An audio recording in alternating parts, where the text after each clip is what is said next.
Hola a todos, regresamos al Media Center de Impacto TIC en Andinalink. Impacto TIC es el medio oficial de los grandes eventos TIC en Colombia y Andinalink es de los eventos clave para nosotros. Y siempre los líderes TIC, los que hacen la tecnología, los que lideran, los que inspiran, están aquí en nuestro Media Center. Y tengo uno que acaba de llegar, pero ya lo había mencionado cuando estuve con Jaime Criales, gerente de las TIC en Barranquilla, y es Alex Ricardo. Para mí uno de los referentes o el referente en el campo de las ciudades inteligentes en Colombia, y pudimos tenerlo después de que dio una masterclass en la que no pude estar porque estaba aquí en el Media Center. Alex, bienvenido, qué bueno tenerlo. Hacía rato que no lo podíamos tener en Impacto TIC, así que bienvenido. Muchas gracias, Mauricio, para ti, para todo el equipo de Impacto TIC. Siempre un medio que está muy atento a todo lo que está pasando en el ecosistema y que nos abre las puertas. Muchísimas gracias. Muy bien, Alex, usted tiene una trayectoria muy amplia, fue CEO público en Tuluá, ha estado en empresa privada, en academia, pero hoy tiene una camiseta de Marzo Fiber iHub. Así es. Resumido, porque es una larguísima historia, ¿qué es Marzo Fiber iHub? Marzo Fiber iHub es un espacio de innovación abierta donde el sector público, privado, los ciudadanos y la academia convergen para probar tecnologías, para hacer pilotos sobre ciudades inteligentes e industrias inteligentes. Eso es Marzo Fiber iHub. Estamos en Bogotá porque los iHubs, que ahorita creo que te lo voy a explicar, Sí. son territoriales.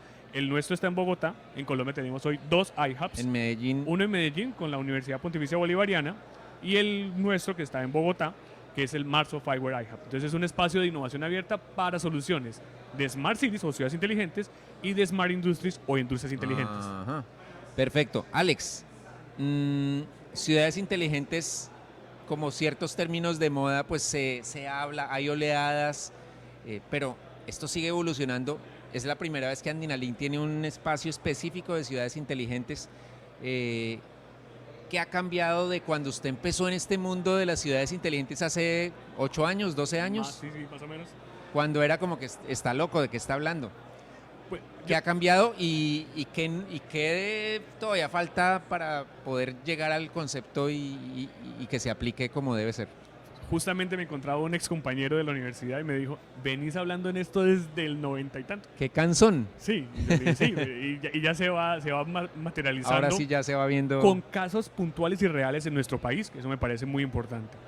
Claro, si uno se va a revisar la información, los documentos, el concepto propio está como desde los años 1800. Y ahí es donde uno dice, pero hace mucho tiempo y no había la tecnología que tenemos no hoy. había Big Data ni analítica. Y es parte de lo que también estamos buscando insertar en la reflexión de nuestra sociedad. En términos de ciudades inteligentes, ciudades sostenibles, ciudades amigables, etcétera, etcétera, tiene que ver con orientar los recursos a través de la innovación para ser inteligentes y ser sostenibles. Dicho de otra manera es cómo utilizamos lo que tenemos hoy para resolver nuestras necesidades sin comprometer los recursos para las generaciones futuras. Eso es una ciudad inteligente. Ahora, por temas de la cuarta revolución industrial, pues soportamos esas acciones con tecnología, ¿sí? Entonces, eso es lo que tiene que ver. Y hoy también estamos diciendo, en últimas, una ciudad inteligente es la que le hace la vida a los ciudadanos más fácil.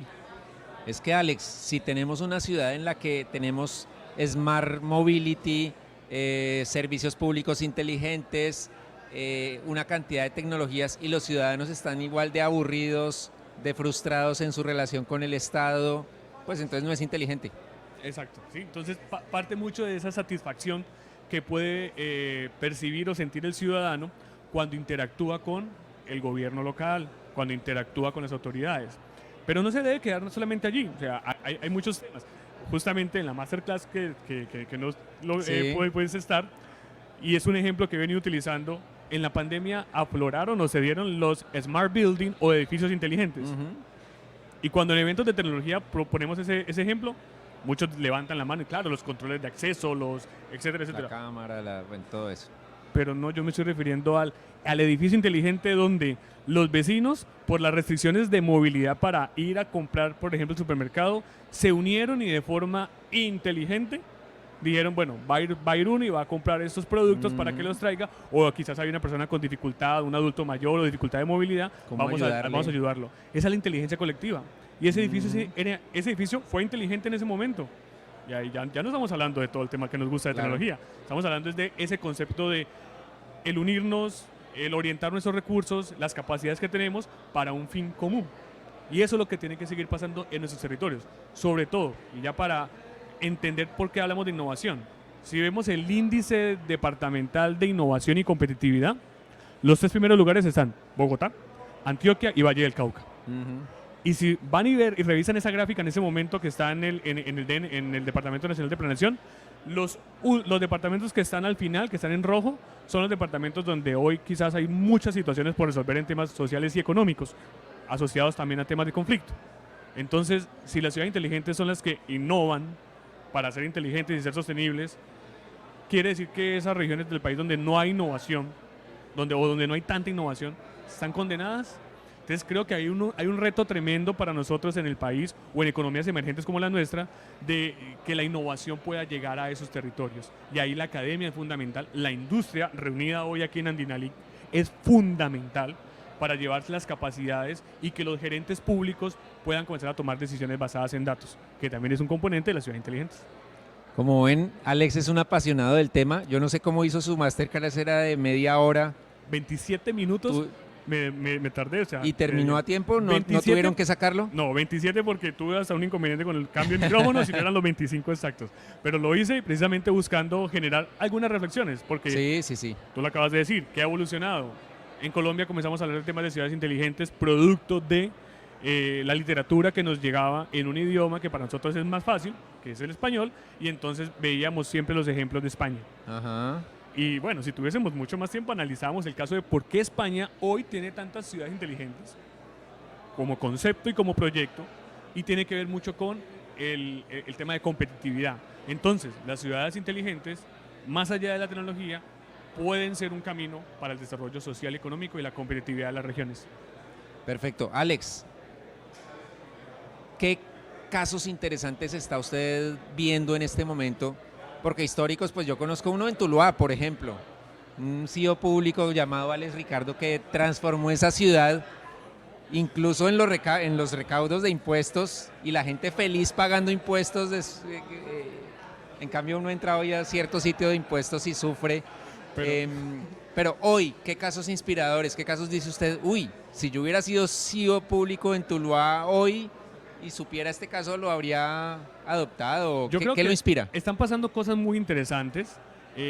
Primero, están pasando cosas interesantes en municipios intermedios y pequeños, no necesariamente en las grandes Bogotá, ciudades. Cali, Medellín. En ese momento hay un panel de asocapitales y muy probablemente por el concepto mismo y por la organización se está hablando de Medellín, Barranquilla, se va a hablar de Bogotá, se va a hablar de Bucaramanga. Pero mañana van a estar Victoria, Risaralda. Sí, y mañana va a estar, por ejemplo, Sogamoso, va a estar acá contando el alcalde de Sogamoso qué está haciendo, que esto también es un caso particular y bien interesante. Entonces, a lo que me refiero es que, aparte de las grandes capitales, que lo están haciendo y lo están haciendo bien, tenemos, por ejemplo, experiencias como la que se está viendo en Palmira, en el Valle del Cauca, en Sogamoso. Sogamoso tiene una red LoRaWAN, sistema tecnológico, pero es una red que le permite hoy tener dispositivos de Internet de las Cosas para mediciones de variables de gestión de riesgo, niveles de los ríos, precipitaciones y otros componentes que uno diría, ¿y para qué miden eso? Es que eso puede salvar vidas. Salva vidas, salva economía, vidas, salva la propiedad, o sea, permite que se dé el desarrollo social y económico en mejores condiciones. Sogamoso es un buen caso. Duitama, por ejemplo, viene avanzando en la exploración, por ejemplo, de temas de movilidad, entendiendo entonces cuáles son los tipos de vehículos que están pasando por determinados corredores viales. Eso es un tema de tipología. ¿Y eso para qué? Pues más fácil ponen a Mauricio Yales a que tomen tinto ahí en la esquina y cuenten los vehículos. No, la tecnología permite que se haga mucho más rápido, que se le dé valor a esos datos. Tienen hoy también mediciones de calidad de aire. Y con eso entonces van a comenzar los territorios a explorar, porque puede ser, de hecho es una pregunta recurrente cuando tengo la oportunidad de hablar con los CIOs en los municipios. Tengo muchos datos. ¿Qué hago con esos datos? ¿Qué más hacemos con ellos? Y aquí entonces es donde también hay un componente importante y es la convergencia de conocimientos y talentos. Cuando en el territorio están los datos y se pueden aprovechar, se requiere un concurso multidisciplinar. Entonces ahí es cuando, por ejemplo, de la Secretaría de Ambiente o el ambientalista activista del municipio dice, levanta la mano y dice, mire, si tenemos esos datos, podríamos comenzar quizás a generar una política pública en torno a la movilidad respecto a las zonas de baja emisión o las restricciones de carga y descarga, porque la logística pues tiene unas emisiones y cuando no se hace de forma planeada, pues hay emisiones permanentes en el territorio. Entonces, esos elementos creo que son importantes. También el caso de Palmira, Sogamoso, Duitama, son 3 que tengo aquí en ese momento Jaime también como me mencionó referencia. Sogamoso y otro entrevistado me mencionó un proyecto interesantísimo en Ramiriquí, Ajá. pero de conectividad Y por en ejemplo, un pueblito. que hemos venido también escuchando, Paipa, Chiquinquirá, que tienen turismo. Y dentro de las ciudades inteligentes hay una vertical denominada Destinos Turísticos Inteligentes, DTI. Bueno, ¿eso es para entregarle información al turista? No. Los destinos turísticos inteligentes tienen como tal es el desarrollo social y económico en torno al turismo. Sin afectar el medio ambiente ni la comunidad. Ni... Totalmente de acuerdo, tú debes haber dado también la más cercana. Y Paipa y Chiquinquirá, por ejemplo, nos han venido contando sus intenciones de comenzar a hacer conteos de personas en la plaza principal o en los sitios turísticos. ¿Y eso para qué? Pues para lograr entonces hacer intervenciones, por ejemplo, de urbanismo táctico.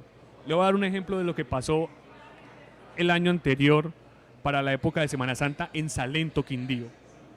Uno de los pueblos más lindos del planeta Tierra y sus alrededores. Una zona espectacular en el eje cafetero. Quienes han tenido la oportunidad de ir a Salento entienden que hay una sola vía de acceso en doble sentido y cuando estamos en las temporadas altas de turismo prácticamente es una fila interminable de vehículos para llegar al municipio o para llegar al casco urbano y después de que estás casi 1 hora y media en eso, llegas y dices, bueno, estoy en la plaza, me tomo un café, un par de fotos y ahora tengo que salir.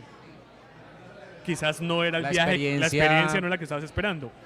¿Qué debería estar pasando en ese tipo de entornos? Vamos a comenzar a hacer mediciones y traer datos.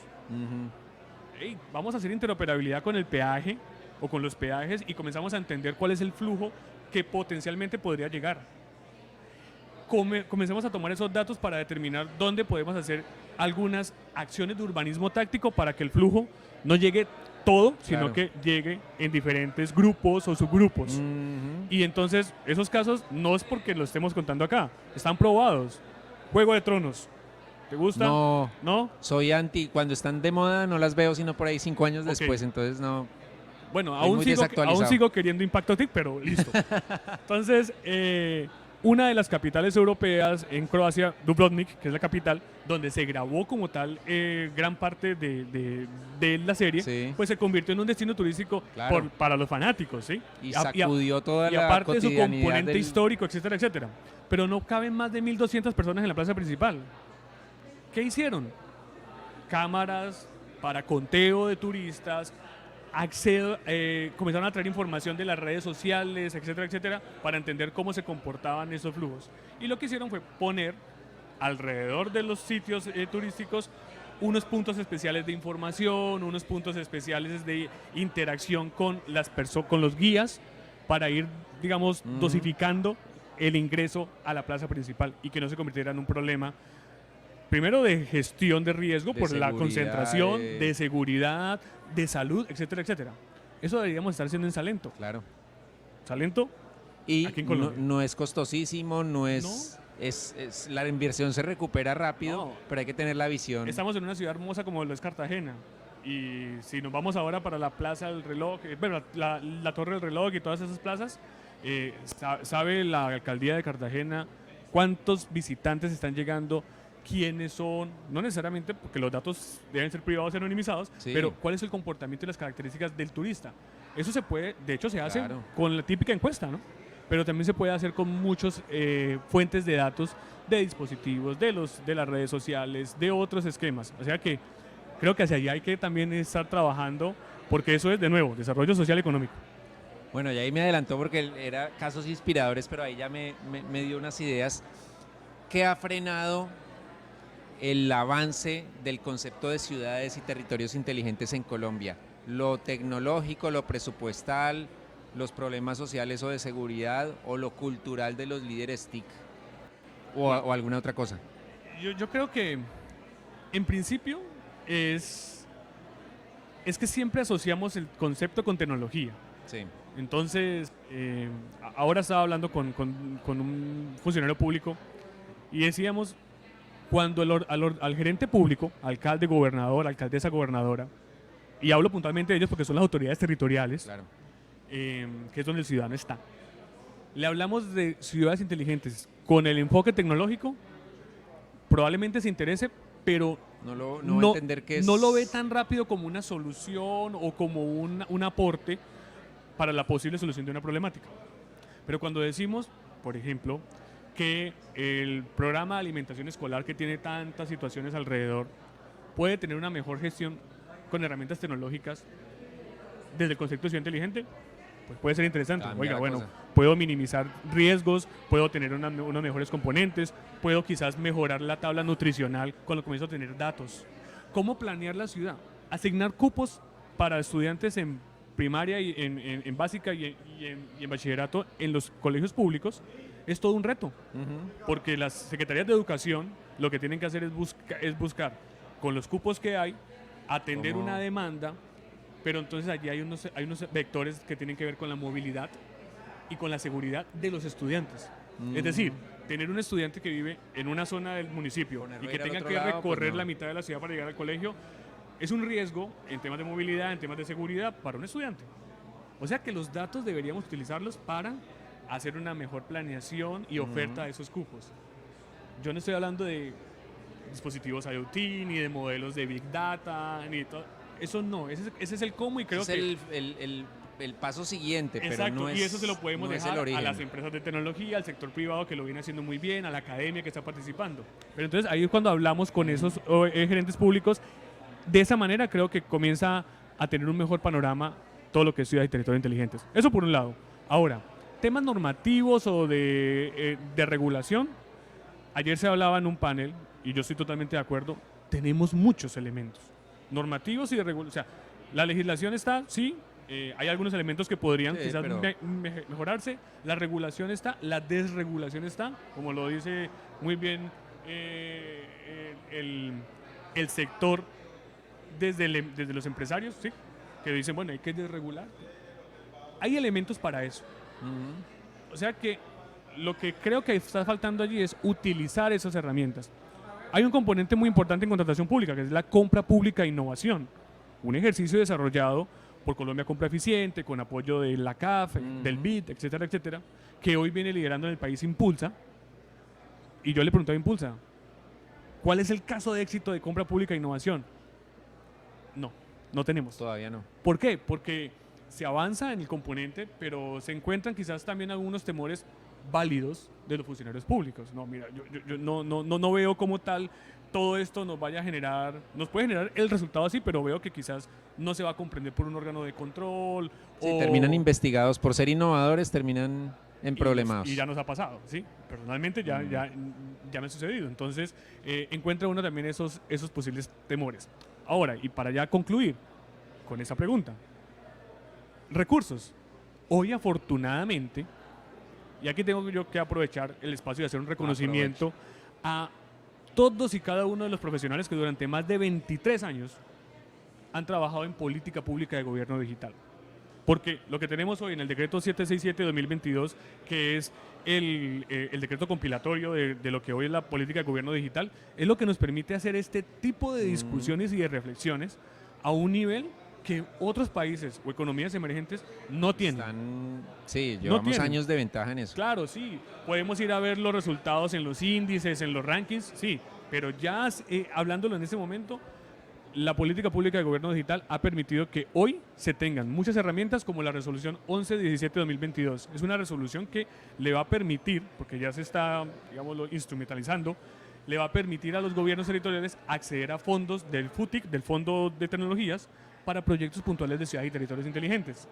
Y aquí no estamos hablando entonces de proyectos de la cámara de seguridad o de los Ujú. semáforos inteligentes. Esos proyectos son válidos, totalmente válidos y probablemente los Seguro, encontremos. claro. Pero ya estamos viendo que el panorama es mucho más amplio, ¿sí? Proyectos de telesalud, proyectos de educación continua a través de universidades que están en territorios. O sea, Colombia es un país muy, muy, muy interesante y yo creo Diverso, que ahí hay, sí. hay componentes y hay recursos. O sea, que eso me parece que está bien. La actualización de la política pública de gobierno digital, el decreto 767, establece entonces muchas cosas importantes que vienen trabajándose, pero hay una línea de acción que particularmente me gusta mucho, decisiones basadas en datos. Hoy estamos teniendo... Es una de sus nuevas obsesiones, es Hoy- cada vez más. Hoy estamos teniendo unas discusiones en el país totalmente válidas frente a temas de transición energética, frente a temas de la prestación de servicios de salud, etcétera, etcétera, etcétera. Pero hay datos ahí para que no sea por olfato, por ideología, Por ejemplo. negocio, sino por Exacto, los datos entonces, lo dicen, lo indican. Hay datos. Esa línea de acción de decisiones basadas en datos le corresponde a las entidades públicas. Y ahí es donde yo también hago una invitación a que la academia nos acompañe en todos los niveles para la apropiación social del conocimiento. Me explico. Si están los datos, pero no todos los ciudadanos lo saben interpretar, lo saben valorar, Hay que preparar a la gente para vamos eso. a seguir siendo, digamos, víctimas de una de sus principales obsesiones también, de las fake news, de las noticias falsas. Entonces, esa línea de acción me parece importante, decisiones basadas en datos. Dos iniciativas donde se materializa la política, proyectos de transformación digital, pensémoslos como proyectos al interior de las entidades públicas, y la otra es estrategias de ciudades y territorios inteligentes, para un objetivo que establece puntualmente la política, impactar de forma positiva la vida de los ciudadanos, hacerlo fácil. Entonces yo creo que hay muchos componentes. ¿Cómo? También hay muchas vías, pero lo importante es tomar la decisión de hacerlos, hacer pilotos. Nosotros, por ejemplo, hemos venido apoyando pilotos en diferentes entidades públicas a nivel conceptual, ¿sí? Hasta para... La innovación no necesariamente es tecnológica siempre, también hay innovaciones en procesos. Claro. Hay un municipio que nos dijo, mire, todo eso me parece genial, pero yo tengo un temor y es que esa infraestructura, ¿cómo la sostengo entre diciembre y enero, cuando mi periodo Los de ingresos. inversión ya se finaliza en diciembre y yo no puedo contratar el mes siguiente hasta que no se apruebe? Hoy estamos hablando de infraestructura como servicio. Claro, en la nube. Y todo, o sea, hasta el mismo hardware. Y aquí, por ejemplo, hay fabricantes que ya nos han venido copiando la idea y nos dicen, ok, listo, tenemos un modelo financiero que permite poner dispositivos de IoT como servicio. Y entonces, el alcalde, la alcaldesa, el gobernador, la gobernadora, se va a preocupar más por los datos y la información y la valoración de eso que por un contrato de mantenimiento de una antena, de un dispositivo. Y eso Claro. también desgasta, ¿no? Entonces yo creo que ahí hay cosas importantes. Importante hacer pilotos e iniciar y fallar rápido. O sea, también Sí, esto es hay un esquema que lo innovaciones permite hacer. rápido. Alex, para rematar, una pregunta que me asalta cuando usted habla todo esto, yo digo, en Impacto TIC podríamos hacer muchas cosas, pero nos quedamos cortos. Obviamente y no hay un medio que lo esté haciendo realmente bien. ¿Qué podríamos hacer, no solo Impacto TIC, los medios de comunicación, para ayudar a que esto se impulse? Bueno, pues en últimas, los medios de comunicación tradicionales, los alternativos, como los queramos llamar, los medios digitales como Impacto TIC, tienen, yo no creo que una responsabilidad, sino una gran oportunidad, ¿sí? Primero, en comenzarle a contar esto a todas las comunidades, ¿sí? A sus públicos especializados, Sí. ¿sí? Este espacio solamente creo que cuando le llega a algunas personas, que son muchas, pero cuando le puede llegar quizás a algunos tomadores de decisión, van a decir, bueno, aquí hablaron de un tema Aquí dijo algo totalmente interesante, diferente. Ajá. Aquí no me hablaron de este proyecto que me dijeron de mi municipio inteligente, que era una aplicación, que era un hardware, etcétera, etcétera. No, mire, ahí hablaron de otros componentes. Entonces, yo creo que hay que seguir abriendo estos espacios, no exclusivamente con un único actor desde el sector privado, sino también hacer los foros, los encuentros con las entidades. Es que hablar de ciudades inteligentes en nuestras ciudades como Bogotá, Medellín, Cartagena, sí, pero bueno, y vamos a hablar de Ramiriquí, vamos a hablar de Saldaña, de Poe. Yo tuve la experiencia cuando estábamos trabajando con el ministerio, nos envió la CIO de Saldaña en el Tolima. Su preocupación el impacto económico por la situación del cultivo de arroz. Y es cuando entonces hay gente que dice, pero es que esa persona es la CIO, o sea, no tiene por qué preocuparse por el impacto económico de un cultivo. Su responsabilidad es arquitectura empresarial, el PETI, etcétera, etcétera, etcétera. Esos son los CIOs que yo considero, con respeto lo digo, esos son los CIOs que en realidad están viendo todo el panorama. Entonces, a esos hay que darles espacios también, Claro. para que puedan contar sus problemáticas, contar también sus retos y encontrar en la academia, en el sector privado y en los medios de comunicación el apoyo para sumar voluntades, que en ocasiones también se trata de eso. Tú hablabas, por ejemplo, de lo que hicimos en su momento en Tuluá. Fue una suma de voluntades. Nosotros fuimos invitados por Naciones Unidas a un evento que se hace en diferentes ciudades del mundo. Nos invitaron a que contáramos cómo con datos abiertos una persona desarrolló la narrativa de las víctimas del conflicto armado del centro del Valle del Cauca. Eso pasó en nuestro entorno como, sí, es una estadística más, pero alguien lo tomó y comenzó a contar la historia con los datos abiertos. Ajá. Y cuando hicimos eso, tema de suma de voluntades, se nos acercaron algunas personas de ciudades en África. Nosotros podemos hacer eso mismo que ustedes están haciendo. Cuéntenos cómo lo hicieron. Lo hicimos así. ¿Qué retos tienen? Tenemos estos retos y colaboramos. Entonces, yo creo que los medios pueden ampliar el espectro para que estas personas que están liderando hoy esos cambios y esa transformación digital en las entidades públicas o en diferentes entornos puedan entonces darle una mayor visibilidad a el reto y las posibles soluciones en el concepto de ciudad y territorios inteligentes.